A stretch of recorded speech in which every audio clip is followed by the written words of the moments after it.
Ah, j'ai pas tapé à bonne place. Bon. Hello, est-ce qu'on est en direct ou pas? Comment on fait pour Pas savoir? encore, c'est en train de terminer la redirection sur la page Facebook. Et voilà. D'accord. Voilà, voilà. Alors, salut tout le monde, si vous nous voyez, je ne sais pas si vous nous voyez. Est-ce qu'on Moi, peut je savoir? nous Ah, vois. si, je vois. Tu vois sur D'accord. le groupe. Donc, je sais pas si moi, je vais voir Ça y est, les commentaires. Si tu vois les commentaires, les questions, tu pourras me les dire, ça y est, Anne-Claire. ça y est. Je suis sur Facebook sur l'autre écran, donc je nous vois. C'est un peu décalé, mais on va y arriver. Du coup, je devrais pouvoir voir les commentaires qui passent en même temps. Ça me fait trop bizarre d'avoir les deux écrans. Bref, bonsoir tout le monde pour ce premier live interview sur le groupe Assistante virtuelle francophone, où j'ai le plaisir, l'honneur de rencontrer aujourd'hui Danielle Guérin, la doyenne des assistantes virtuelles francophones. Je me sens Euh, bien tout à coup. L'autre jour, j'ai failli bafouiller, j'ai failli dire l'ancêtre, mais je me suis retenue. Je me suis dit, c'est mal, il faut pas dire ça. Paf! Comme j'habite à l'étranger, je perds mon français et des fois, c'est pas les bons mots qui me viennent. Je cherchais doyenne et je ne le retrouvais pas. Du coup, bonsoir. Bonjour, Daniel, puisque tu es au Québec et chez toi, il est 14 heures. Oui. Il est 14h07. Le temps de se connecter, c'était long. C'est ça, puisqu'on est un peu en retard. Du coup, Daniel, elle a commencé il y a plus de 15 ans sa carrière d'assistante virtuelle. C'est bien ça? En fait, ça va faire 18 ans le 22 novembre de cette année. D'accord. C'est l'âge de la maturité, on va dire, de la majorité même. Tu C'est vas ça. pouvoir avoir ton permis. Ouais, mon entreprise va être adulte. D'accord. Et du coup, bah, je pense que ça peut être sympa de raconter un peu comment tu as démarré, d'où tu venais avant, qu'est-ce que tu faisais avant et comment tu as décidé de te mettre à ton compte et puis comment tu t'es retrouvé là où tu es maintenant, quoi, finalement. Oui, je vais vous épargner quelques détours. Je vais partir juste les 7 dernières années avant de démarrer. Donc, on recule 25 ans en arrière. En 95, j'ai commencé à travailler pour un chiropraticien comme réceptionniste. Donc, je m'occupais d'accueillir les patients et puis de fil en aiguille, j'ai obtenu différentes responsabilités. Donc, faire la tenue de livre pour la clinique, les documents, la mise en page de documents, etc., ce qui étaient des choses qu'on n'avait pas nécessairement besoin de faire comme assistante chiropratique parce que notre rôle se tenait à accueillir les patients, faire en sorte qu'ils se sentent bien avant de passer à leur rendez-vous et qu'en sortant, ils reprennent un autre rendez-vous. Donc, ma mission au départ, c'était ça. Mais de fil en aiguille, j'ai acquis de l'expérience et mes patrons étaient très ouverts à ce que je prenne des formations. Donc, c'est Mhm. comme ça que j'ai pris une formation Word je crois que c'était en 1904, non, en 2000-2001. J'ai suivi ma première formation Word parce qu'avant, c'était Word Perfect Mhm. qu'on utilisait dans le temps. Et mon patron avait une passion, partageait avec moi la passion de la lecture et du développement personnel. Donc, il Mhm. achetait beaucoup de livres sur Amazon, entre autres. Ouais. Et ce qu'il faisait, c'est qu'il me les partageait ou encore, il achetait carrément un livre pour moi et il me disait, tu me feras un résumé. Donc, de cette façon-là, on augmentait nos connaissances, on démultipliait nos connaissances, chacun en lisant différents livres. Et il y a Mhm. un de ces livres-là qui s'appelle The Portable Coach Mhm. et je ne sais pas s'il est disponible. Il est très, très cher parce qu'il est vendu usagé sur Amazon. Je ne l'ai pas trouvé ailleurs. Et Ouais. ce livre-là donne, je crois que c'était 28 façons d'améliorer sa vie. Donc, c'était vraiment les débuts là, du coaching. Mhm. Et une des choses dont il parlait, c'était de déléguer. Donc, on ne devait pas tout faire soi-même. Et il a mentionné sa virtual assistant. C'est ça. Donc, là, quand j'ai vu ça, je dis, bon, c'est quoi ça? Et à la fin du chapitre, il y avait des liens vers, entre autres, l'école des assistantes virtuelles aux États-Unis, Assist You, de Anastasia Bryce, et qui a été mon mentor aussi, là, qui, sans nécessairement me coacher ou m'enseigner, c'était une mentor pour moi et une bonne amie. Et c'est comme ça que je me suis intéressée à la profession. Là, je suis allée chercher assistante virtuelle en français et tout ce que j'ai trouvé, c'était un site en France, je crois. Et je me disais, ben, il n'y en a pas au Québec. Mm. Donc, et ce que je voyais aussi en France, la télé secrétaire, c'était surtout des télésecrétaires Ouais. et ça ne correspondait pas euh, très bien à ce que je voyais chez les Américaines. Ouais. Nous étant ben justement en Amérique, on se rapproche beaucoup plus de ce qui se fait aux États-Unis. Donc, j'ai dit, bon, ben OK, parfait, je vais penser à comment je vais faire ça. C'est autour de 2000. Ouais. Et peu de temps après, il y a une patiente de la clinique qui est arrivée au bord des larmes. Elle venait de passer un week-end à faire préparer ses documents pour faire sa déclaration de revenus là, pour ses impôts. Mhm. Elle avait passé le week-end à boire du café dans les chiffres et les factures. Et mon patron lui a dit, écoute, il y a des gens qui aiment ça, les chiffres, et tu devrais penser à déléguer. Puis là, elle a dit, mais qui? Tu sais, je connais personne. Ben, il dit, en avant, au bureau en avant, parle à Danielle parce qu'elle l'a fait pour la clinique, elle le fait bien, puis elle peut sûrement le faire pour toi. Alors, c'était ma première cliente, sans que je fasse le lien assistante virtuelle et tenue de livre. J'avais une cliente, en plus de mes revenus d'assistante chiropratique, qui est un salaire très, très bas. Je dirais c'est à peine un peu plus haut que le SMIC si on, si on fait une comparaison là, au niveau Québec-France. Mais t'étais à temps plein. J'étais presque à temps plein.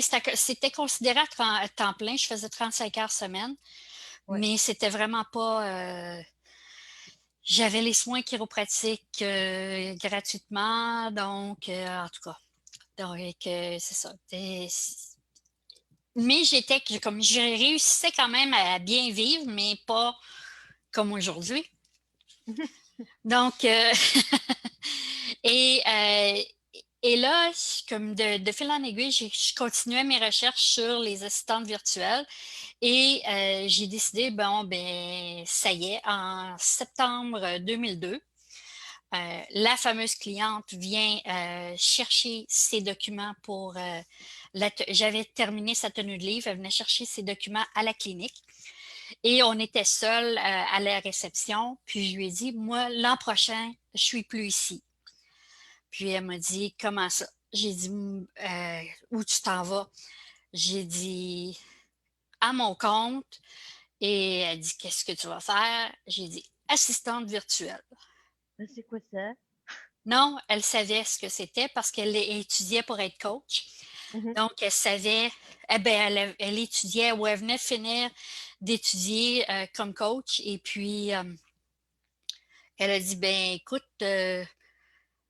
faut qu'on se parle. Je vais avoir besoin d'une assistante virtuelle. Fais tes calculs. L'an prochain, je trouve que c'est trop loin. Donc, je dis, OK, c'est beau. Elle est partie. Et quelque temps plus tard dans la soirée ou même durant la nuit, je lui ai envoyé un mail pour lui dire, écoute, j'ai fait mes calculs, puis finalement, ce ne serait pas en septembre 2003 que je quitterais. Je pourrais quitter en mai. Donc, j'avais enlevé 5 mois, Mhm. 4, 5 mois. Et là, elle dit, ben, j'aimerais qu'on aille déjeuner ensemble, luncher. Et puis, elle dit, je veux qu'on discute. Fait que ça, c'était en début octobre 2002. Et là, elle me dit, écoute, Daniel, même mai, c'est trop loin. Ben, je dis, depuis notre dernière rencontre, j'ai réfléchi, j'ai rejoué avec mes chiffres et je pourrais quitter en février. Ouais. Donc, elle m'a dit, bon, ben, OK, mais parle-en à ton patron pour qu'il commence, qu'il pense à trouver quelqu'un pour te remplacer en février. Et j'ai vu que il faisait pas qu'il pensait. Il recherchait activement et ça, c'était le coup de pied au derrière que j'avais besoin pour dire, bon, mais ça y est, le 21 novembre sera ma dernière journée. Je Finalement. quitte. Et lors de ce fameux lunch-là, et ça, c'est vrai, c'est quelque chose que j'avais envie de partager avec vous euh, aujourd'hui. Ma cliente m'a posé des questions où est-ce que je me voyais plus tard. Tu sais, la fameuse question, où est-ce que tu te vois dans 5 ans? Où est-ce que tu vois ton entreprise? Mhm. Et je lui avais dit que je travaillerais avec d'autres adjointes virtuelles, je ne serais pas toute seule, et que j'enseignerais à d'autres comment faire. Ben, je suis ici aujourd'hui avec l'Académie des adjointes et où j'offre de la formation devenir adjointe virtuelle et la formation que tu as suivie aussi, là, la formation OBM de C'est ça. gestionnaire d'entreprise virtuelle. Et dans quelques semaines, dans 4 semaines exactement, le fameux congrès virtuel des adjointes virtuelles qui va être notre deuxième. C'est ça. Et l'année dernière, déjà, ça a été une réussite. Oui, en fait, cette année, on a dépassé le nombre de participants jusqu'à date qui se sont inscrits. On avait une trentaine de participants, c'était nouveau, puis j'avais pas autant d'aide pour en parler. Mais cette année, j'ai de bonnes ambassadrices qui m'aident à partager la bonne nouvelle. Puis en plus, bien là, j'ai 3 conférencières en plus de moi. Euh, Mhm. donc, Super. Et on en reparlera tout à l'heure du congrès. Est-ce que tu peux nous dire du coup, alors comment tu as fait pour passer à juste faire de la tenue de livre et vraiment finalement, enfin après tu t'es carrément plus développé sur les services plus en ligne. Donc tu es, passé vraiment de la secrétaire, enfin télésecrétaire on va dire qui fait de business brick and mortar comme on dit en anglais, enfin du business tangible qui est là quoi, en local et comment tu as développé après toute la partie vraiment en ligne, virtuelle, avec l'évolution, peut-être j'imagine, de tous les business en ligne, les autorépondeurs, etc., qui sont passés aussi au tournant des années 2000 aussi, quoi. mais en fait, ce que j'ai fait, c'est que j'ai suivi, comme j'ai quitté mon emploi pour travailler avec ma cliente qui était coach et qui avait besoin d'une assistante virtuelle. Elle savait, elle connaissait déjà ses besoins à l'époque. Elle organisait un atelier en présentiel, et elle avait besoin de quelqu'un pour faire les suivis des inscriptions, aider à Mm. la mise en page des documents pour l'atelier, et puis faire les factures. Donc, c'était des choses que j'ai eu à faire, monter les cartables. Ben, en fait, nous, on appelle ça des cartables, mais vous appelez ça des classeurs. Ouais, des Donc, dossiers. donc les reliures avec les cahiers des participants, donc les montées. Donc, on faisait ça manuellement. Donc, c'est avec la troueuse et puis placer ça dans les cartables. Donc, j'ai vu des soirées faire ça euh, quand il y avait... Donc, ça a commencé comme ça. Et à l'époque, même, je me souviens, on faisait des envois groupés. C'est vous dire là, que ça date, là. Mais on faisait des envois groupés, fusionnés avec Word et Outlook. Donc, on Mhm. faisait la grille Excel, la lettre, et puis, en tout cas, c'était des beaux cauchemars à comparer à ce qu'on a comme autorépondeur. Et petit à petit, bien là, je découvrais des nouvelles technologies parce que j'étais souvent sur Internet. Donc, je faisais des recherches. Puis, quand un client me posait la question, mais est-ce qu'il y a une meilleure façon de faire X, Y, Z? Bien, je cherchais sur Internet, je trouvais, je comparais les différentes solutions, je testais. J'ai fait beaucoup de tests pour moi Mm. que j'ai ensuite pu conseiller mes clients à utiliser. D'ailleurs, je pourrais dire que mes sites à moi et ma façon de faire, c'est un beau gros laboratoire pour mes clients. Normal. Donc, Et du coup, est-ce que l'Académie des adjointes virtuelles, elle est vraiment arrivée dans les 5 ans après le 21 novembre 2002? bien, Ou- peut-être pas dans la forme qu'elle a aujourd'hui, mais déjà en septembre 2003, j'accompagnais ma première adjointe virtuelle pour donc quelqu'un qui voulait commencer comme adjointe virtuelle, qui avait entendu parler de moi parce que en 6 mois, j'avais atteint le chiffre d'affaires annuel qu'une adjointe virtuelle faisait dans la première année. Donc, moi, ça m'a pris 6 mois pour arriver à ce chiffre-là. Ouais, Donc, qui était presque mon salaire, l'équivalent de mon salaire que je faisais à la clinique. mm, Et c'est ma bonne amie Marie-Renée Buchowski avec laquelle j'ai coécrit le guide adjointe virtuelle d'excellence qui est disponible sur le site de l'Académie. Donc, dans le fond, Marie-Renée a été la première, la première élève de l'Académie. d'accord. Et puis, j'ai accompagné d'autres adjointes virtuelles comme ça, mais j'avais pas nécessairement de site Internet pour ça. C'était sur mon site ou si quelqu'un me posait des questions. Puis à ce moment-là, j'avais mon programme avec l'accompagnement. D'accord. L'Académie des adjointes s'est d'abord appelée Adjointe virtuelle d'excellence. Et en 2009, là, il y a l'Académie des adjointes, telle que vous la connaissez maintenant, a commencé. Et puis, il y avait surtout de l'accompagnement, il y avait le guide, et puis il y avait la formation. La formation devenir adjointe virtuelle a changé à tous les 2 ans à peu près. Je refais les modules, je refais le contenu pour le mettre d'actualité. Donc, et puis en 2008, puis, il y a eu le réseau des adjointes virtuelles au Québec. Mm. Et du coup, cette formation devenir assistante, devenir adjointe virtuelle, elle est disponible toute l'année. Il n'y a pas une date précise où s'inscrire. Non, pas du tout. En fait, l'adjointe, la future adjointe virtuelle s'inscrit et dès qu'elle s'inscrit, elle a accès au premier module, qui est la fondation. Et ensuite, une semaine plus tard, elle reçoit module 2 et un nouveau module à chaque semaine. Et entre ça, bien, elle a droit à 2 coachings avec moi qu'elle planifie selon son horaire D'accord. et avec différents bonus. Donc, c'est comme ça que l'Académie des adjointes, la formation de devenir adjointe virtuelle fonctionne.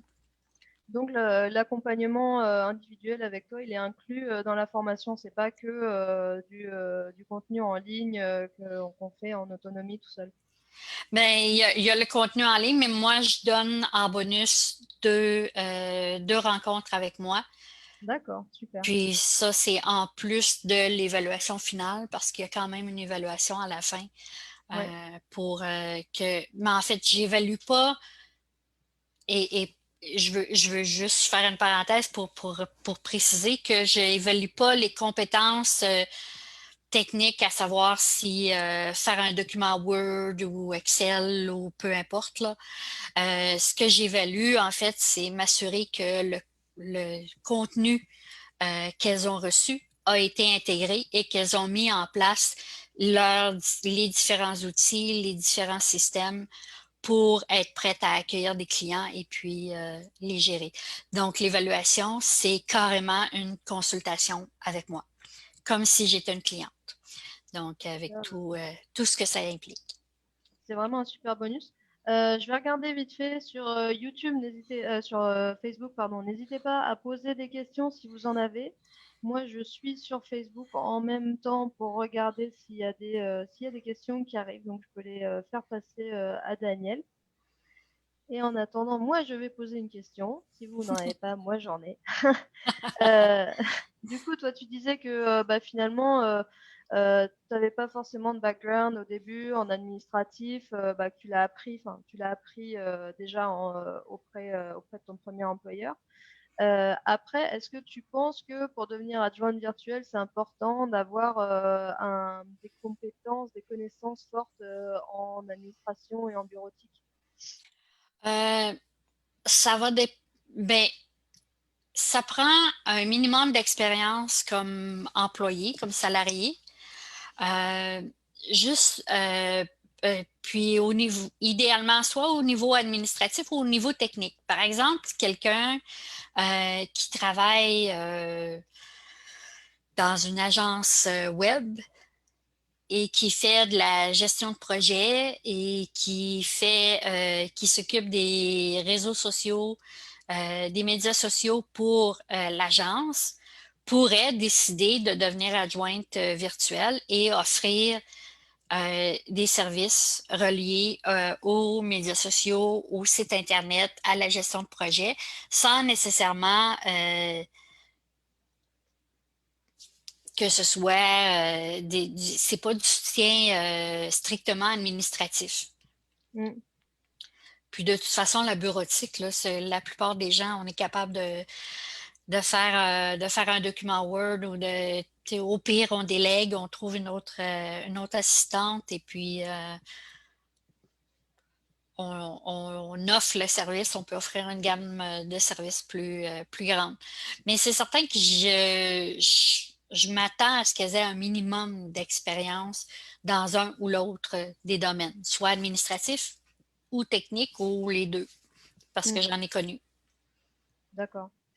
Et si tu avais un seul conseil à donner, le plus important, à quelqu'un qui veut se lancer dans l'aventure, ce serait quoi?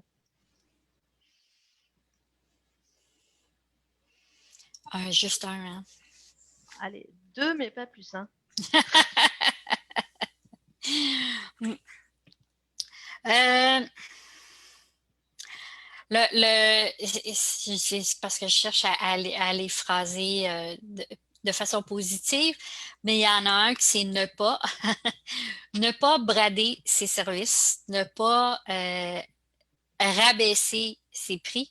Tu sais, quand on parle d'offrir un rabais, alors déjà là, si vous offrez un rabais, c'est que vous rabaissez la valeur de vos services. Donc, assurez-vous de charger assez. Il y a moyen au Québec, et puis j'imagine, là, d'après ce que j'ai pu voir dans mes recherches, en France, c'est aussi c'est semblable. Il faut prévoir un 30 à 40 de ce qu'on reçoit, de notre chiffre d'affaires, le mettre de côté pour nos charges. Ouais. Au Québec, on va parler de l'impôt, le fonds, la régie des rentes, etc. pour les Québécoises. Et en France, mais toutes vos charges administratives, il y a l'impôt aussi, mais je sais que vous avez des charges également, là, à part l'impôt. Vous en avez d'autres qui viennent s'ajouter, mais qui, au bout du compte, ressemblent beaucoup aux nôtres. Donc, c'est pour ça que quand on charge en bas de 40 québécois, Mm. à 40 il nous reste que 24 Mm. Et là, on a même pas payer nos logiciels, nos formations. Donc, et les heures que vous allez faire, quand vous allez calculer le nombre d'heures que vous allez travailler, dites-vous qu'il y en a une grande partie au début, surtout, qui ne seront pas des heures facturées. Ça va être votre recherche, votre formation, la mise en Ouais. place, votre marketing, etc. L'autre conseil, c'est informez-vous, obtenez du soutien et si vous pouvez trouver des raccourcis, c'est pour ça que j'ai créé des formations, j'ai créé mes trousses et cours, le congrès. C'est une façon de vous permettre d'avoir des raccourcis. Autrement dit, c'est que moi, j'ai pris le temps de faire toute la recherche et je vous donne ça de façon concise et on va directement au but. Je vois les questions. Ouais, j'ai vu une question moi aussi qui est arrivée. C'est la question de Mandrano que tu as vue? C'est ça. OK. Alors, Mandrano demande quelles épreuves ont été les plus dures pendant ton aventure d'adjointe virtuelle? Je dirais la plus dure. Ah oui, ça aussi, ça va être une belle. C'est un autre conseil, mais il va être déguisé en le plus dur. D'accord. C'est d'avoir accepté, le plus dur, c'est d'avoir accepté tous les clients qui voulaient bien travailler avec moi. D'accepter de travailler pour tout le monde et n'importe qui.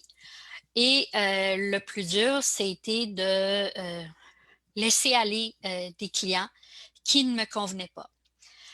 Parce que j'ai, comme la plupart des gens, j'ai eu des périodes où j'avais la peur du manque, la peur de manquer d'argent.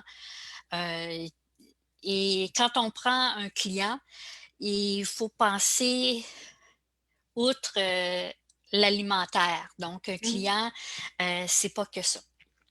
Donc, c'est être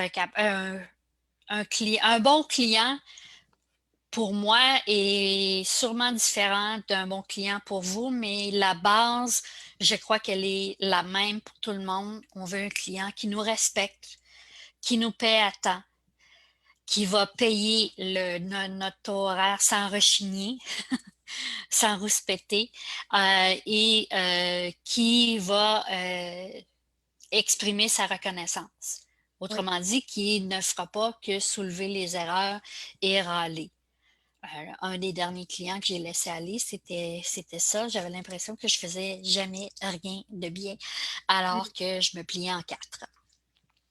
Est-ce qu'on peut ajouter, moi je sais que je suis en plein dedans là-dedans, c'est que au début on a tendance à proposer tous les services qu'on peut faire et tout ce qu'on peut faire c'est à peu près c'est tout et n'importe quoi. Et finalement on se rend compte qu'il y a des choses qu'on préfère, il y a des choses qu'on aime mieux faire. Et moi, je suis dans ce shift-là, justement, de commencer à essayer de séparer tous les clients à qui j'ai dit, mais oui, bien sûr, je fais tout ce que tu veux. Et maintenant, de préférer les clients qui me proposent des tâches, les tâches que je préfère vraiment. Donc, c'est ça aussi, je pense. C'est vrai que c'est dur d'être dans cette phase-là, de dire, bah, je suis désolée, j'aime bien travailler avec toi, mais j'ai plus envie de faire ça.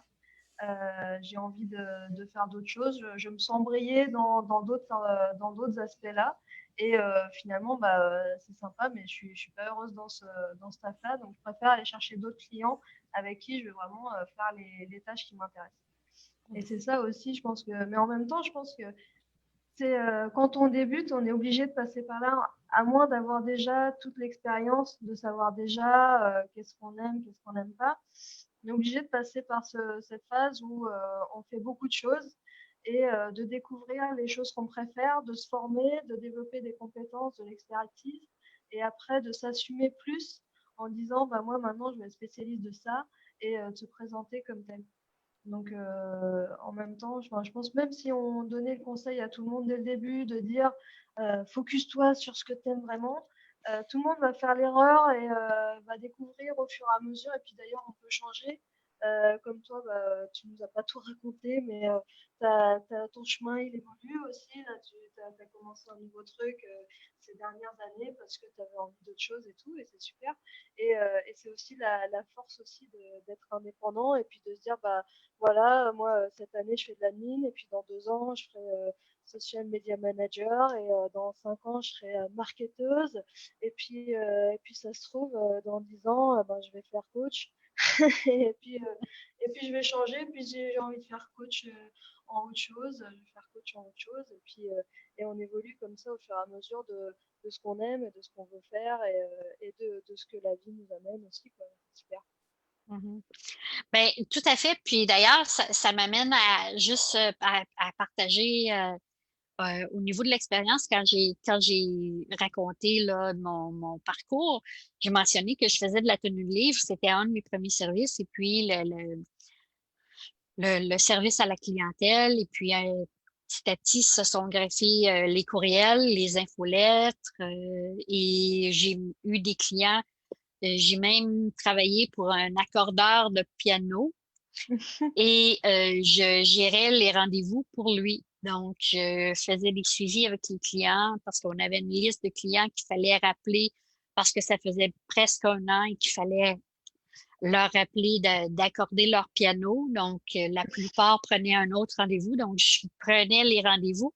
Et à l'époque, il n'y avait pas le fameux agenda Google. C'est vous dire, là, le temps, on faisait ça dans un tableau Excel que je lui envoyais par courriel. Bon, il y avait déjà les tableaux Excel, c'est déjà Oui, ça. oui, il y a déjà ça, mais c'est quand même c'est qu'il fallait s'assurer que lui avait la dernière version. Et c'était même pas, on n'avait même pas Dropbox là, où on peut faire la modification et là, quelques minutes après, là, le temps de synchroniser et tout est pareil. Donc donc je faisais ça. J'ai même eu une ligne téléphonique sur IP où je recevais les appels pour des clients et je détestais ça parce que je Mhm. me faisais déranger, j'étais interrompue, je faisais un travail, par exemple, de mise en page ou à l'époque, c'est ça, où je préparais des documents, etc. Et puis là, tout à coup, le téléphone sonnait, il fallait que je prenne ma voix de madame bien gentille qui donnait le rendez-vous et qui répondait aux questions. Et puis ça, j'ai mis ça de côté après un an ou deux. La tenue de livre en 2009, j'ai laissé aller. En 2008, j'ai découvert les réseaux sociaux et puis WordPress. Donc là, c'est devenu mon dada. Donc, j'ai suivi des formations pour devenir Internet Marketing Specialist. C'est une formation que j'ai suivie en anglais. Mhm. Et puis Social Media Specialist aussi. Donc, c'est à l'époque, là, c'était vraiment faire des passages Facebook, les profils sur Twitter, mettre les publications. Donc, c'est des choses comme ça. J'ai eu une époque où je faisais des sites WordPress. Maintenant, j'en fais plus. Euh, Mhm. Mhm. donc, c'est des choses comme ça là, que... Du coup, oui, il y a plusieurs questions qui sont arrivées là sur le groupe. Oui, Donc, sur les qualités, quelles sont les qualités qu'il faut avoir pour réussir? Je pense sur les services et les compétences, on en a déjà parlé à peu près, mais les qualités. les qualités, je dirais, ben, ça prend la fiabilité. Il faut, ici au Québec, on a une expression qui dit, il faut que les bottines suivent les babines. Donc, Qu'est-ce que ça veut dire? ça veut dire les bottines, donc les pieds, suivent la bouche, donc nos paroles, que nos gestes suivent nos paroles. D'accord. Donc, si je dis que je vais faire quelque chose, je dois le faire. Donc, tenir ses promesses aux clients. Et une coach m'avait dit, promettre moins, livrer davantage. Mhm. Donc, bon, il y en a, il y a d'autres experts qui disent promettre beaucoup, livrer davantage, mais moi, je préfère promettre moins. Comme ça, bien, je suis capable de livrer. Donc, je dirais pas à un client, je vais te faire ça dans l'heure, alors que je sais bien pertinemment que j'ai d'autres choses à faire. Je vais probablement le promettre dans 24 heures. Et puis, si j'ai le temps en soirée ou demain matin, je vais le faire, puis il va l'avoir quelques heures avant l'échéance. Donc. être l'autre chose que je dirais, donc au niveau là, des qualités, donc la fiabilité, être fiable. Euh, avoir aussi ouais, la débrouillardise, être débrouillarde. D'accord. Euh, c'est simple. Cherchez sur Google. Vous allez trouver 99,9% de vos réponses sur Google. Je C'est vois ça. des questions des fois passer dans certains groupes et pas nécessairement dans le tien, là, Anne-Claire. Mais des fois, je vois des questions puis je me dis, je trouve la réponse sur Google puis je leur donne, là. Tu sais, moi, ça m'a pris 2 minutes. Mais là, toi, tu vas attendre que tout le monde t'ait répondu parce que t'as pas pris 10 secondes pour poser la question à Google. Donc, la débrouillardise, être capable de trouver des solutions, essayer aussi ouais, l'esprit d'aventure. Mm. De toute façon, là, il n'y a rien qui va sauter. Non, et considérer certaines choses comme une expérience. J'ai fait des choses, hein, j'ai testé des paniers d'achat, j'ai testé des choses à l'époque quand ça commençait à sortir. C'était aujourd'hui, je me dis, oh mon Dieu, j'ai perdu un temps fou. Et puis là, en plus, avec Google, on peut même comparer différentes choses. On peut aller chercher on peut trouver des gens qui, eux, l'ont testé Mhm. pour nous. Donc vraiment, débrouillardise, l'esprit d'aventure, de oser tester, oser essayer des choses, et puis la fiabilité. Pour un client, ça, c'est extrêmement important. Euh, les bases des compétences pour un adjoint virtuel. La base, je dirais être capable premièrement, de faire une recherche sur Google déjà en partant. Ça a l'air drôle, là, mais c'est vrai. Mm. D'être capable aussi d'un esprit de synthèse. Parce que justement, parce qu'il y a tellement d'informations en faisant une recherche qu'il faut être capable de faire le tri là-dedans.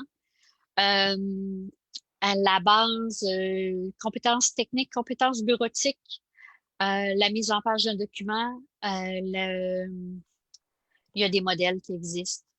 La base aussi, les formules de base dans Excel, ça peut être pratique. Euh, ouais, rapidement, là, penser à autre chose, Anne-Claire, en Sur termes les, de compétences de base. bah, c'est ça, ouais, savoir se servir d'un ordinateur, hein, d'un clavier, d'une souris. Et puis savoir se débrouiller, comme tu dis. Moi, je pense que c'est la clé de base, quoi. C'est de pas avoir peur de chercher, quoi. Il y a plein de gens qui se bloquent, qui disent je comprends pas, ça marche pas. Et puis, bah, faut juste fouiller, faut demander sur Google, faut demander, aller chercher la solution, tester, et puis y arriver, quoi. Mhm. C'est ça, je suis parfaitement d'accord avec ça. Après, bah, sur les trucs Word et Excel, ça dépend de ce qu'on va faire. Mais c'est vrai que c'est encore des outils, enfin même qu'on utilise tout le temps. Donc c'est bien de comprendre la base. C'est vrai que même si on fait juste du réseau social ou des trucs comme ça, il y aura toujours un tableau où le client il va ranger ses infos dedans. Donc c'est bien de savoir un peu, enfin, de pas débarquer quoi. Mais ça c'est pareil, enfin, à partir du moment où on a un ordinateur et une connexion internet, bon bah voilà, tu te crées un compte Gmail, tu as ton Drive et tu as accès à tout. Et à ce moment-là, bah, tu n'as plus qu'à tester, quoi. Et si tu as du temps, en attendant de trouver tes clients, bah, tu regardes tout ça et puis à la fin, on comprend vite assez comment ça marche et puis comment ça va le faire. Du coup, sur les autres questions, comment avez-vous défini vos services? Euh, ben moi, j'ai défini mes services au départ à partir de ce que j'étais capable de faire Ah oui, voilà. à la clinique. Donc, j'étais capable de préparer des lettres plus officielles. J'étais capable de faire la mise en page. J'étais capable de Ah oui, c'est vrai. En 99, moi, j'ai eu mon premier ordinateur et je me suis branchée sur Internet le 14 février 1999, je me rappelle. C'est un cadeau de Saint-Valentin de moi à moi. Et en avril, la clinique pour laquelle je travaillais avait son site Internet. J'avais fait son site. Donc, Super. ouais, c'est ça. Donc, gérer le site, les demandes d'informations qui arrivaient par courriel aussi. Donc, ça, c'est des choses. Donc, c'est des choses que j'ai faites. J'ai transféré des compétences que j'avais comme salarié et j'ai cherché comment je pouvais les intégrer dans mon activité. C'est ça. Puis, après ça, bien, c'était les demandes des clients. D'ailleurs, j'avais une phrase, et puis c'est la phrase que je recommande aux adjointes et aux assistantes virtuelles. Si vous avez une page service, surtout quand vous commencez, euh, vous pouvez dire que cette liste-là n'est pas exhaustive. Donc, si vous pensez à quelque chose ou si vous avez besoin d'aide pour quelque chose de spécifique, demandez-le-moi. Je peux peut-être le faire ou vous recommander quelqu'un d'autre pour le C'est faire ça. parce que j'ai un réseau très grand. Donc, c'était quelque chose comme ça là, que je disais. Donc, et c'est comme ça que j'ajoutais des choses, des compétences. Donc, quand j'ai découvert les réseaux sociaux et puis les autorépondeurs et puis WordPress, mais là, j'ai ajouté à mes services comme ça, au fur et à mesure que je faisais l'acquisition de compétences. Voilà, du coup, on définit ses services d'abord par rapport à ce qu'on sait faire, ce qu'on sent capable de faire, et puis après, petit à petit, selon les choses que l'on apprend, selon ses affinités, etc. C'est ça. Donc, moi, ce que je recommande aussi, c'est de faire régulièrement des rencontres avec vos clients pour discuter de leurs objectifs. Et il y a peut-être des choses que le client va se dire, ben, j'aimerais faire X, Y. Et là, c'est d'être, d'aller au-devant du client et de lui dire, bien, OK, je peux t'aider avec ça. Et je vais faire de la recherche, je vais trouver comment on peut le faire. Et puis là, vous arrivez avec une solution et puis vous allez apprendre et puis le client va vous payer et vous allez avoir un nouveau service que vous allez pouvoir ajouter éventuellement. Oui, oui, bah, de toute façon, il faut communiquer toujours avec ses clients, pareil sur ses envies, sur ses impressions. Enfin, souvent, il y a des clients qui se payent des formations et puis qui les suivent pas, et puis qui disent, bah tiens, je voulais regarder un peu ce truc-là, je me suis payé la formation, mais j'ai pas le temps. Est-ce que tu veux faire la formation pour moi et puis t'occuper de ce chantier-là? Donc, c'est des choses qui arrivent. Ou bien soi-même de dire, tiens, il y a ça qui se développe en ce moment, je sais pas si tu as vu, si ça t'intéresse, je peux mettre le nez dedans et puis faire ça pour toi, et puis discuter comme ça aussi. Il y a plein de choses qui sont capables de faire. Si tant est qu'on a des bonnes relations avec ses clients. Parce que Oui, c'est ça. des fois, j'ai l'impression, c'est un peu comme à l'usine, quoi. Petite secrétaire et puis le patron. Et non, bon, on est indépendante, on n'est pas la petite secrétaire du patron, on est une collaboratrice et pas juste une simple exécutante. Et il faut savoir aussi parler et puis faire valoir vraiment sa valeur et comment on veut évoluer et apporter plus à l'entreprise finalement. C'est toujours ça l'idée.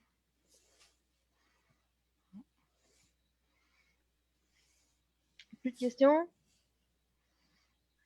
Alors moi, j'avais une question piège pour toi, Daniel. Dans toutes ces années, est-ce que tu as compté combien de clients tu as eu en tout? Non, non, je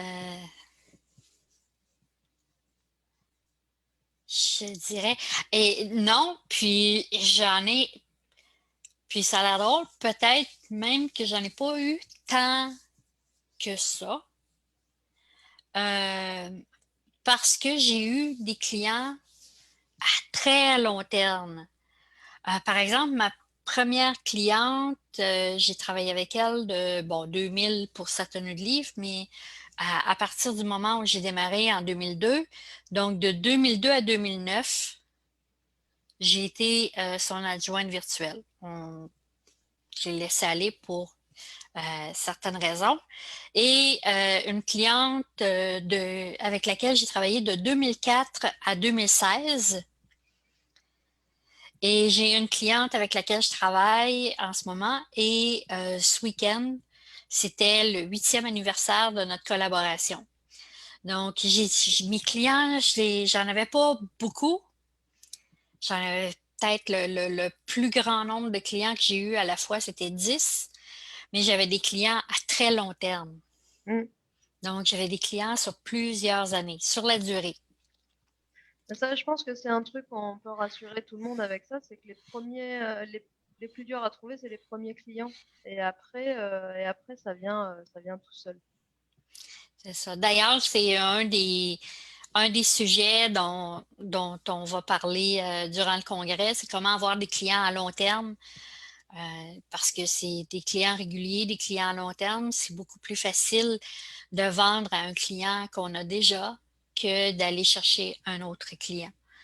Donc, c'est pour ça que je vous suggère d'être à l'affût et de continuer à apprendre de façon continue parce que vous allez acquérir de nouvelles compétences et vous pouvez, lors d'une rencontre avec un client pour faire un suivi, faire le point, dire en passant, je viens de terminer une formation, je peux maintenant t'aider avec telle chose. Mm. Ou savais-tu que on peut faire telle chose, donc si tu veux, je peux m'en occuper pour toi.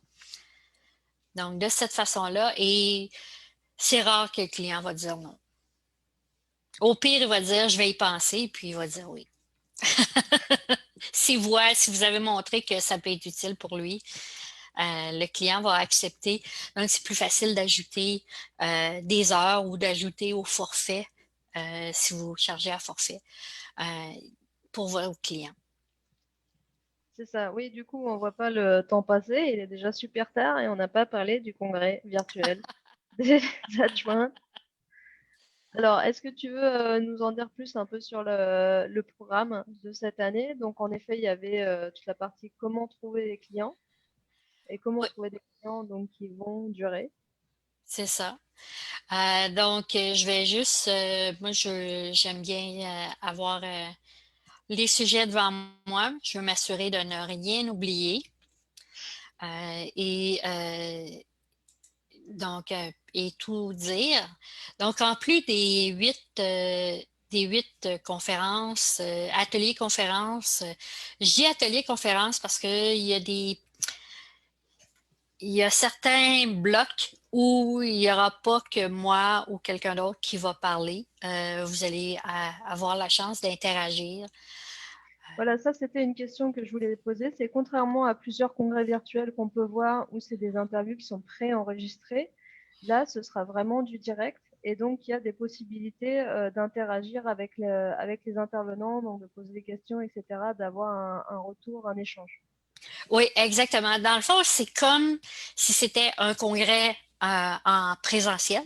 Oui, Sauf que on va le faire en virtuel. Donc, quand vous allez à un congrès, vous vous promenez et vous allez dans une salle, vous avez la programmation et vous allez vous écouter différentes conférences durant le congrès et vous avez la chance après de discuter où il y a toujours une période de questions où on peut se lever, aller au micro, poser des questions. Là, on va le faire virtuellement. Donc, une des conférences, elles ne sont pas placées sur la page de vente, la page d'inscription, elles ne sont pas placées dans l'ordre où elles vont être présentées. Elles sont juste présentées comme ça. Et on dirait une que des c'est raisons ordre pourquoi moi j'ai alphabétique. mis la mienne, ma photo à la fin, c'est parce que je voulais pas répéter ma photo pour chacun des sujets que je vais donner. Donc, comment acquérir des clients sur le web?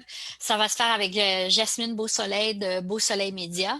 Donc, Jasmine, ça va être sa troisième fois où elle va parler devant un groupe pour moi, devant un de mes groupes. La première fois, c'était en 2018 lors d'un événement live à Montréal. Elle est venue faire une conférence. Et l'année dernière, elle nous a parlé aussi des médias sociaux, mais cette fois-ci, elle va parler des réseaux sociaux, mais des nouveaux, il y a des nouveaux paramètres, les algorithmes et tout ça. Donc, il y a des nouvelles pratiques. Déjà, ça va tellement vite. Donc, il y a eu des changements depuis l'année dernière. Elle va nous en parler. Elle va nous aider aussi à devenir plus efficaces. Il y Mhm. a aussi Kelly Beauséjour qui va nous parler plus spécifiquement de LinkedIn. Donc, on a tendance parfois à penser à LinkedIn plus pour des emplois Salarié. des salariés. Donc, là, sur LinkedIn, on peut aller chercher des clients. Donc, elle va nous donner des trucs, comment y arriver. L'autre conférence, ça va être avec Julie Gosselin. Julie, ça va être sa deuxième conférence au Congrès. Elle était là l'année dernière. Mhm. L'année dernière, elle nous a parlé d'efficacité et cette année, elle va nous parler de comment elle fait, elle, pour gérer plusieurs clients tout en étant organisée. Mhm. Souvent, c'est une des peurs, une des craintes des nouvelles adjointes virtuelles. Comment est-ce que je vais faire pour gérer plusieurs clients? Alors qu'on sait qu'on a besoin souvent de plusieurs clients pour arriver à avoir un bon chiffre d'affaires. Donc, Ouais. elle va nous parler euh, des outils qu'elle utilise, les différents moyens pour justement être en mesure de livrer et de garder ses clients. Moi, je vais vous parler de le premier, mais non le moindre, parce qu'il y en a trois autres après. Comment passer du taux horaire au forfait?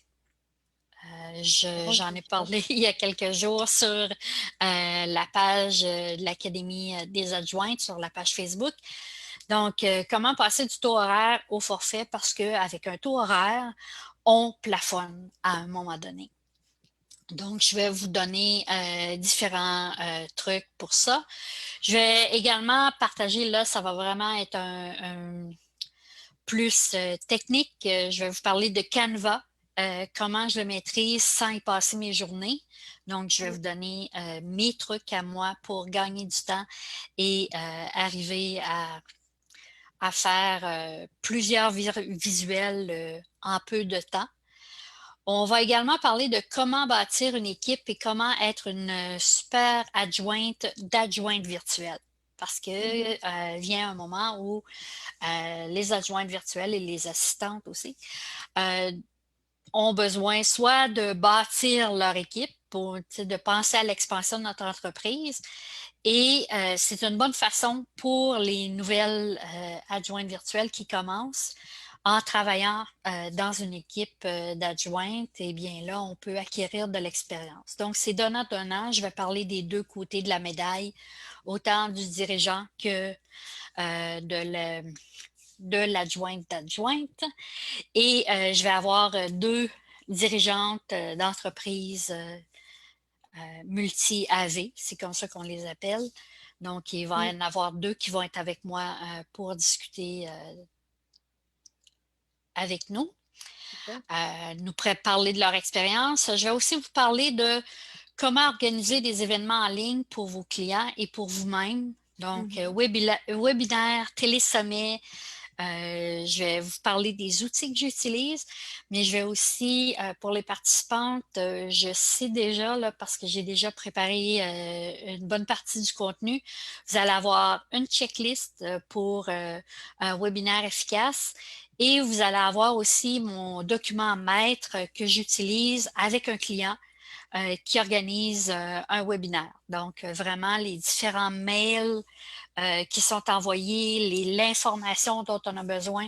Donc, vous avez vraiment un gabarit que vous pouvez remplir, que vous allez pouvoir utiliser. Donc, déjà là, ça vaut ça vaut le coup de, de l'avoir.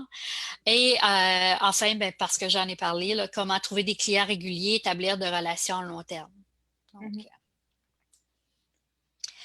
il y a ça. Donc, il y a les 8 conférences, ateliers. Et entre ça, il va y avoir également des moments de réseautage où on va pouvoir se retrouver sur Zoom ensemble et on va pouvoir échanger. On va pouvoir réseauter. Donc en dehors des conférences, Oui, il y a oui, des il va y rendez-vous. avoir, il me reste à trouver les moments où je vais le faire, mais je vais sûrement en faire avant, probablement le vendredi matin pour nous au Québec, mais Ouais. ce serait en début d'après-midi pour vous en Europe. Donc, ça permettrait, et puis un autre à la fin, là, probablement, de la journée, là, à la fin du congrès. Donc, Donc ce serait des journées avec toi et éventuellement les autres intervenants aussi où on peut poser toutes les questions et c'est ça, on même. peut discuter ensemble et puis oui. Donc, oui. D'accord. Bon, il manque plus que les petits gâteaux et le café en fait dans ce congrès.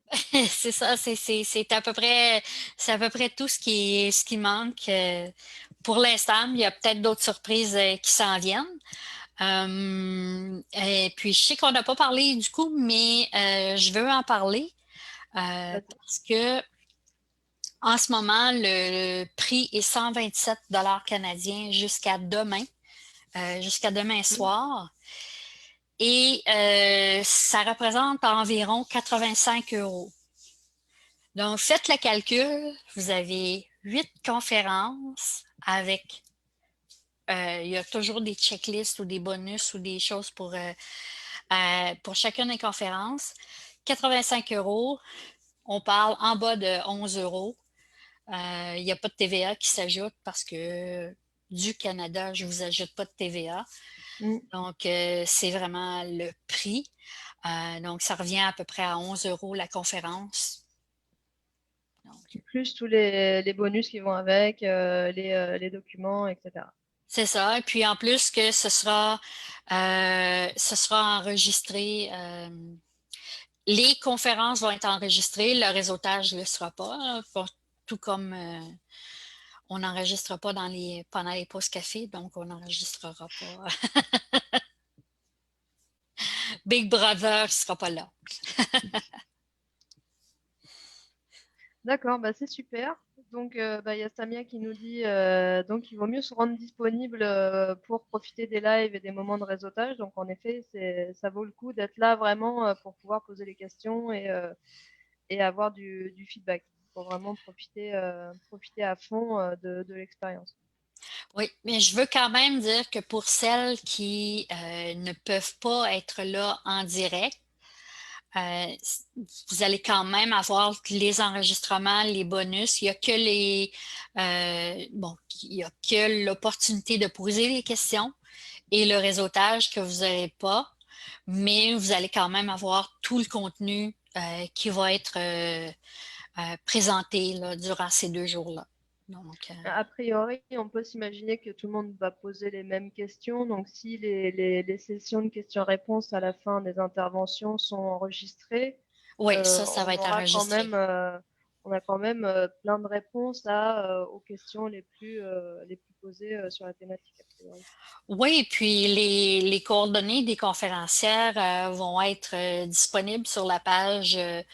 Il y a une page sur laquelle vous allez récupérer les enregistrements et vous allez avoir les coordonnées, soit les liens Facebook, LinkedIn, site Internet des différentes intervenantes et vous pourrez communiquer avec elles si vous avez des questions suite à leur présentation. C'est ça. Du coup, je viens de découvrir une question qui est arrivée en dernière minute. Quelle formation conseilles-tu pour une reconversion? Forcément, bah, la tienne. Mais non, en fait, c'est pas du tout du métier. Donc, c'est quelqu'un qui n'a pas aucune expérience administrative, je crois. Euh,